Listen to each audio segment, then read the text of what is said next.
And welcome to Mock the Week. I'm Dara Breen. Joining me this week are Andy Parsons, Catherine Ryan and Josh Widdicombe, Chris Addison, Hugh Dennis and Milton Jones.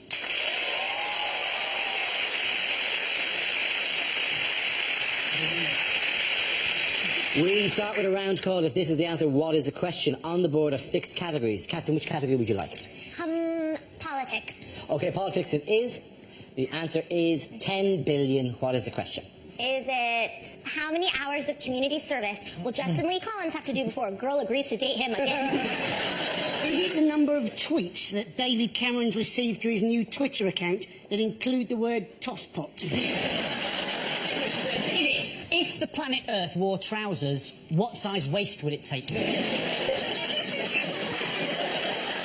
is it? Well, let me check my notes. No, it is not. Is it how many units do I get through a week?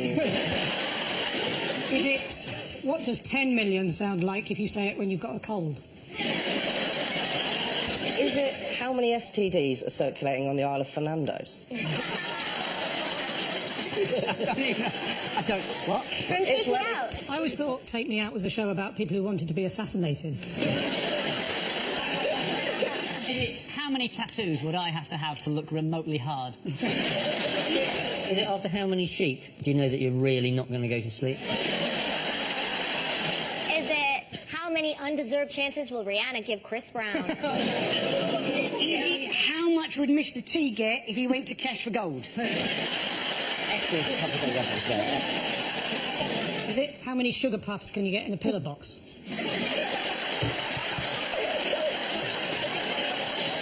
Is it, in fact, what are the chances against getting a joke about Jim Flex? OK, we'll move on to the correct answer. How many days has that sale been on a DFS? I really do need you to go for the correct answer there. Is it the amount of cuts that the Chancellor of the Exchequer is trying to find from the welfare budget? Absolutely right. Thank you very much, Andy Parsons. Yes, the question I was looking for was how much is the government planning to cut from the benefits budget? This is the news that at the Conservative Party conference in Birmingham this week, Chancellor George Osborne announced that in its drive to reduce the deficit, the government will cut a further £10 billion from the welfare budget by 2017. Where's that going to come from? Well, just checking, they're not cutting friends with benefits, right? Still fine. Still grand. Up to the age of 25. It's quite difficult for them, isn't it, to know, because you're not allowed to like the people at the bottom end because they're poor and they're not helping themselves, so boo-boo to them. And you're not allowed to like the people at the top end because they're rich and they've got all the money and boo-boo-boo to them. And it's kind of getting squeezed more and more. Eventually, they're just going to put the recovery on one guy called Kevin Williamson of Warwick. It's all just going to be about him. We're really backing you to get this country back on track, Mr. Williamson. Holy shit! There's a guy at home now in Warwick going, oh, God. Yeah. I cannot believe this. This is the worst way for it to be broken to me. If he's incorrectly chosen, he will then go, I knew that. I knew it was going to come down to me. And you're all these people, and I'm the only one who can do this. Darling, get my jacket. I'm going to leave it out. €1 millions this weekend. David Cameron was determined to change the image of the Conservative Party, wasn't he? He wanted to just stop people thinking of them as the nasty party. He's done that now, because they're now thought of as the ruthless bastards party. I feel sorry for the Tory party, because apparently last week they were all sent a badge saying Britain can deliver, but none of them arrived. What a cheat that David Cameron wants kids to stay home until they're aged 25 when he can't even keep his own kid out of the pub aged 8. I tried living with my parents, but it didn't really work out. Apparently I didn't see the no camping sign amongst the gravestones. It didn't kill them. They're probably not dead. It's definitely a joke, all right? But he did really try and put sugar puffs in a lamp. Well, and big news, exciting news though for homeowners. Exciting news for homeowners. Oh yeah, you can kill burglars now. I think that's the gist of it. I think that's it, I'm not sure. You can put bear traps around your house and yelp in the middle of the night. I think basically a slapstick rule should apply. If it goes fine. If you kill the guy, not so much. Yeah. You're allowed to be proportionate in your violence towards burglars, but not grossly proportionate. So if what you're doing to the burglar could feature in one of the Saw movies... You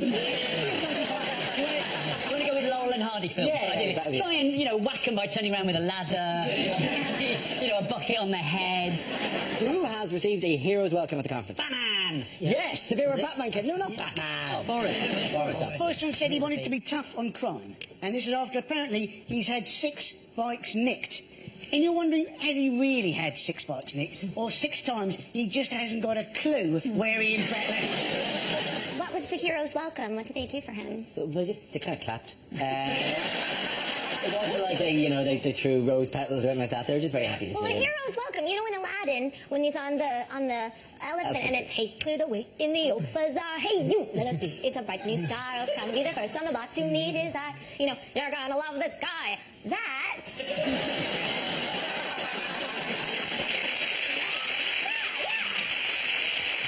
the hero's welcome. I defer to your definition of a hero's welcome. No time to bugs arriving on, near, or confusingly like an elephant. They also gave him, like they give everyone at the Tory Party conference, they gave him a 2-minute standing ovation. That's what they give absolutely everyone, whatever they've said. It makes perfect sense. It's 30 seconds of clapping and a minute and a half for most of them to stand up.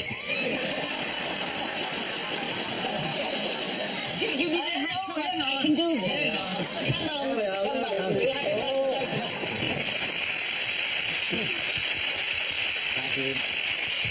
In bracket over there. Okay.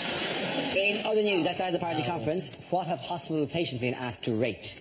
They have been asked to rate, apparently, exactly how good the A&E departments are. The question is, would you recommend this A&E department to your friends and family?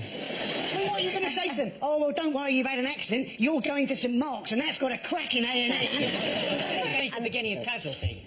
Just a man falling off his shed onto his garden rake and then crawling to his laptop to go on TripAdvisor. Or just come home to your partner, square up and go, I'm going to send you someplace nice.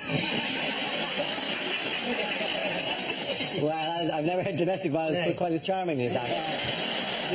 Yes, I think they put don't know in. There's extremely likely, need or likely, nor unlikely, extremely likely, don't know. Don't ask the people with concussion. How would you rate it? Cabbage? Banana? Cabbage? The people who give the lowest rating are dead. So the results are going to be unavoidably skewed. That's going to be a very awkward conversation when they go, I'm sorry, we've lost him. Do you think he was satisfied with this? Before he went, did he say whether he enjoyed the food? It's going to be the least accurate survey of all time. Don't ask people questions when they're in pain. And what's your name? Jesus! Another Jesus! They have quite confusing questions like, which hepatitis did the doctor fail to cure you of? Was it A?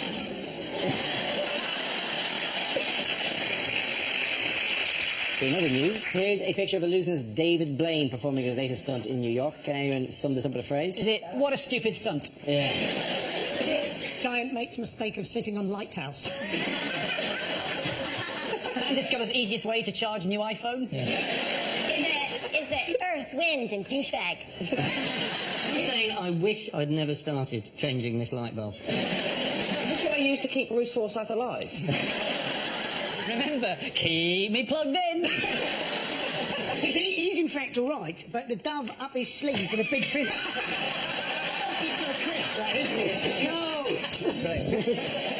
Well, David Blaine, he used to be an illusionist, and now he's an endurance performer, which just sounds like homeless to me. David Blaine's biggest magic trick is staying relevant. I mean, The suit makes it completely safe. It's completely, it's like there is 100% no danger. It is, and people go, oh my God, it's really amazing because there's so much electricity around him, but it was okay, right? It's the equivalent of putting on a scuba diving thing and sitting in the bath and going, what a crazy! What a safe! What a miracle! I'm safe here! Scuba fresh! You'd have loved to have seen him do that stunt in the UK, though, wouldn't it? You know, people would have been chucking water bombs at him. That and some eggs. The smell of burnt omelette. Do you know when I lost respect for him? When he did that ice one, where he's in a block of ice, and he called it Frozen in Time. You're going, that is the best chance to call it Chilblain that's ever happened. Yeah, okay. At the end of the round, the points go to Josh, Catherine and Andy. Now we play a round called Live and Let Mock. This game involves Catherine, Milton and Josh, so if you could make your way over to the performance area, please. This round is a stand-up challenge. I launched a wheel of news, and whoever chooses to stop, one of our performers must step forward and talk about that subject. The winner is whoever I think is the funniest. Okay, here we go. The first topic, please. And the first subject is identity. Who wants to come in that? Josh. I had to sign for a parcel recently. That's got a lot more difficult, hasn't it? Yeah, it used to be simple, didn't it, when you get a pen and a piece of card? Now you're given this kind of digital screen and plastic stick. And all you can do is some kind of zigzag up and down line. That bears no relation to any signature that has ever existed ever. Is that your signature? No! It's not the mark of Zorro. So you're checking this at the post office going, I've got bad news. Zorro is back. And he's signing for every parcel in the United Kingdom. I struggled filling in this one, but I filled in the census last year. My favourite question was on the final page of the question said, please fill in the details of anyone that doesn't live with you but stayed over on the night of March the 23rd. That's going to be very awkward if you've just had a one-night stand. Good morning, a few questions. What is your occupation? What do I know? Well, I'm telling the government, actually, yeah. It's not like I think you just drop in, just go, morning, do you take sugar in your tea? Also, would you describe yourself as Caucasian? Thank you very much. Let's go with that. Okay, let's see what the next subject is. It's nationality. Who wants to go in that? Yes. Hello. I'm of mixed heritage, actually. I talk like a Canadian, but I tolerate my partner's drinking like an Irish girl. I travel a lot, from London to Ireland, and anyone who's flown Heathrow to Cork knows that on your way to the plane they have signs reminding you how many chances you've got left to get drunk. Yeah. They're like 6 licensed shops, 2 shops, 1 shop. It's like, what? Before I board an aircraft filled with wine to get to the land of Guinness? And the final shop is right at the gate. And in that shop, there's a sign that says, no ID, no sale. And I'm like, this is an international airport. How about no ID? How'd you get on the plane? It is in the boarding lounge. If a terrorist manages to sneak through levels of security at the world's busiest international airport, give him a pint. Thank you, Captain Rod. Okay, that leaves us with Milton. Let's see what you've been after, Milton. Let's spin the wheel. Transport is the topic.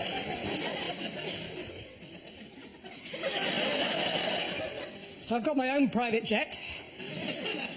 The rest of the jacuzzi belongs to my mum.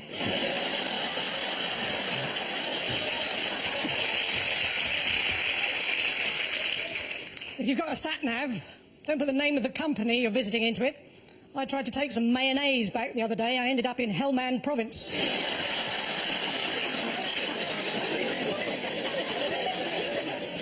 I mean, I've got a car, but there's nothing I like better than making a bonfire on the passenger seat. Driving up and down, opening and shutting the electric sunroof and pretending to be a steam train.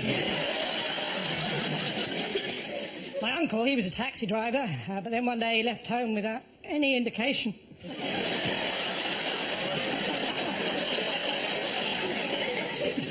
So recently, I was fell walking in the Lake District. Well, it's not quite true. Recently, I fell walking in the Lake District.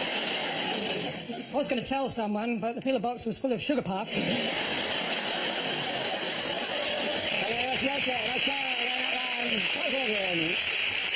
on, get back up. Our next round is called Headliners. Here's a picture of everyone's favourite radical cleric, Abu Hamza, back in his heyday. Well, what does HFAT stand for? Is it high-fiving always trouble? Hamza fantasises about thumbs. Look on the bright side, his feet are terrific. Is it Harvest Festival attracts troublemaker? No, it's holy ass, a Teletubby. Is he reading an eye chart and going, HFAT?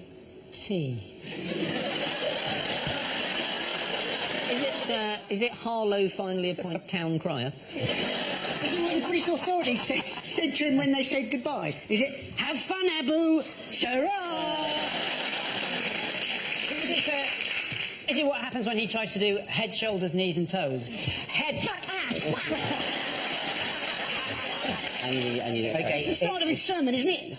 Hello, Finsbury and Tottenham! Correct answer, please. His fingers aren't there.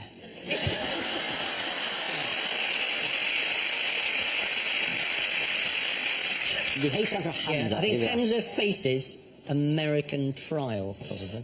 Yes, absolutely. Well done. Thank you very much, Hugh Janet. Very good.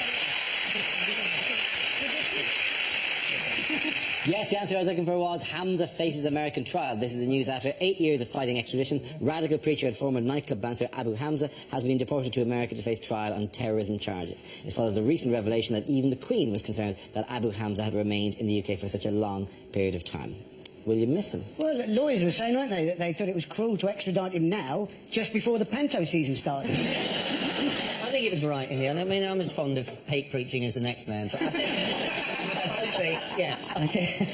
think it was time for him to go. But if you think about it, how terrifying, and you hope the other passengers on the plane knew, how terrifying would it be if you're flying to New York and you find Abu Hamza sitting next to you? If there's anyone who didn't really gain from the Paralympics feel-good legacy, it's Abu Hamza. He was supposed to have advised one of the 9/11 bombers, and he advised the shoe bomber. This is a man with no hands and one eye. Would you take bomb advice off that man? To get rid of it. But David Cameron said that he was sick to the back teeth of him. And that's the poshest of it. He was sick to the back teeth of a terrorist. I don't think you can get more British than that. He was an absolute pest. He was an absolute pest. We were all awfully cheesed off about 7/7, and frankly, the fellow was the giddy limit. According to the British police, there's been a question mark over him for some time. Either that, or he just had his hand in the air.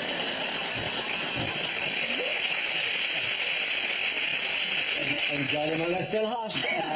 My favourite bit of the story was that in court they took his hooks off him. There's no need to... I think they should just cover it with one of those big foam hands. Far more humiliating for him, wouldn't it? We're number one. Denver Nuggets. Denver Nuggets number one. So it's been fascinating to me that Abu Hamza saw 9/11 as a sign that God hates America. And you'd think, you know, with no hands and one eye, God's not that sold on him, really. What I don't understand is he's diabetic and he got legal aid. But surely fizzy drinks aren't good for him. Okay, here is a picture of England manager Roy Hodgson, but can you sum this up with a phrase? Is it the world's most disappointing lap dance? Is he saying Richmond, Rickmansworth, Rhiner's Lane? Thank goodness I'm going to Wembley. Waiting in the tunnel before the game, Roy Hodgson begins to suspect he may be in the wrong tunnel. Looking at the whole picture, is it the London Underground where sexy singles meet? Is it when he took the job and they said that he could have a driver to take him to matches, he should have asked a few more questions? Are they saying we apologise for the delay? Luis Suarez has dived in front of the train. Whoops, I've just put a yellow javelin through this man's head. What was the story with him? Well, he was on the tube, and he was on his way to the Emirates, and someone asked him a question, and he broke the unwritten code of talking to people on the tube. You never do. You're not allowed to do that. If you're a Londoner, you simply do not talk to people on the tube unless you've got a dog. People were angry that he'd given away any confidence about the selection and non-selection of Rio Ferdinand. It was just that he broke the beautiful rule of... You don't talk to people on the tube. On the tube, you have to sit like this. Oh, now I recognise you. Not Oreo Metro, thanks. Surely it was just a misunderstanding. Somebody said to Roy Hodgson... He hasn't arrived at his destination yet. We're sort of hoping he arrives soon. Might stop. He said that he's never going to talk to anyone on the tube again. I want to be there when a tourist comes up to him and goes, is this Marble Arch? And he has to go... Well, it's the only way they'll learn. I'll have to go through that. Hello, Londoner. I'm just over from Ireland. I was wondering what train I should... Oh, you're going? OK. I'll try another one. I would talk to you, Mr. O'Brien. Yeah. I would take you to your destination and carry your bags. Thank you very much. Well, you are a foreigner. I've been here too long and now I shun you as well. Hello. All right. I'll pretend I'm on a tube. Ask me a question. Hello, sir. I was wondering if you knew this is the perfect place to change for the Jubilee line.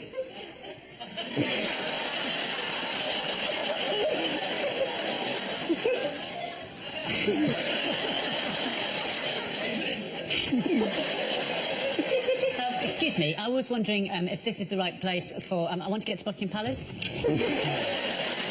Shameful. This man is a pioneer, the first man ever to speak on the tube. And your people, instead of lifting him up, you punish him by making him coach your football team. The prize goes to Josh, Catherine and Andy. Now we come to scenes we'd like to see, so if everyone can make their way over to the performance area, I'll read out this week's topics and then we'll see what our panelists can come up with. Okay, the first subject is lines you wouldn't hear in a Bond movie. Agents aren't what they used to be, 007. Meet 118118. One dry martini, shaken not stirred, and 4 Jaeger bombs.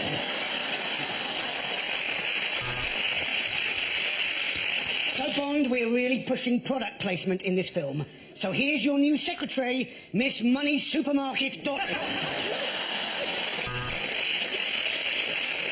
Goldfinger, what are you doing with that laser? You've nearly burnt my cock off.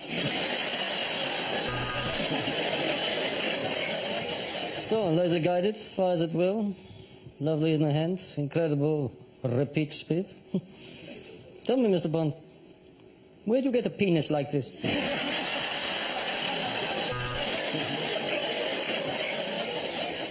MI6. No, you're a lot older than that, Bond.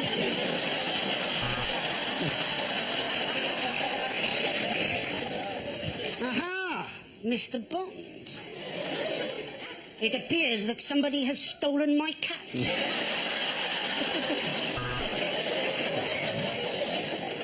I'm sorry, James, I'm going to have to remove your licence to kill. Also, I would question the validity of this boob inspector card. Hey, it's me, Pussy. Pussy no more? Yeah, I'm post-op now. It's going real good. Professor, how could you? You tried to mix giant broccoli with 3 million eggs. So, your terrible flan has failed.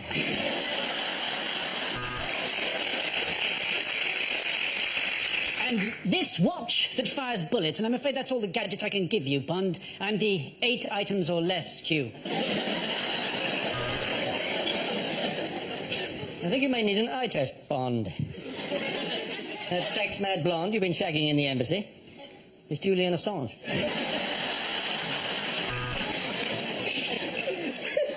So she's smuggling diamonds somehow, Bond, and your job is to find out how.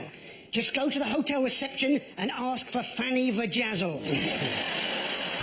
Okay, the next topic is unlikely things to hear at a party conference. Yes, I'm a millionaire. Yes, I went to Eton. But I really feel I can relate to the rest of you scum. My name's Dave, like the TV channel. We both repeat the same old shit over and over again. Would Nick Clegg please come to Lost Property, where his missing spine has been handed in? How much to the left? How much to the right? I'll be honest. It depends which trousers I'm wearing. So that concludes the conference. One more question. Would anyone like to buy a 40-foot sign with the word Conservatives written on it? I'd avoid the hotel bar. Anne Widdecombe's in there reading 50 Shades of Grey. It has just been unacceptable cut after unacceptable cut. Why can't Boris Johnson find a proper hairdresser? Welcome to the UKIP conference, the first conference to be held here in Islamabad. Education, education, education. Can someone fix my auto cue, please? Politicians, ready! Gladiators, ready! Let's get drunk and join the Euro. this government say they're phasing out Roman numerals. Not on my watch.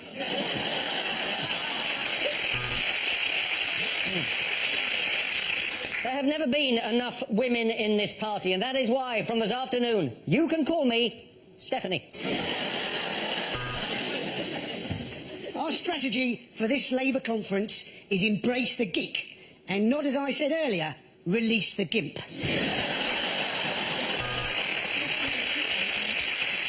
Here in support of Testicular Cancer Awareness Week, it's Shadow Chancellor Ed Ball.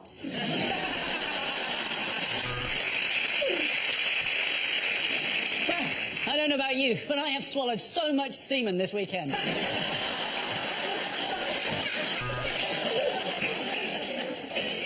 My name's Dave, like the TV channel, and I repeat the same old tricks.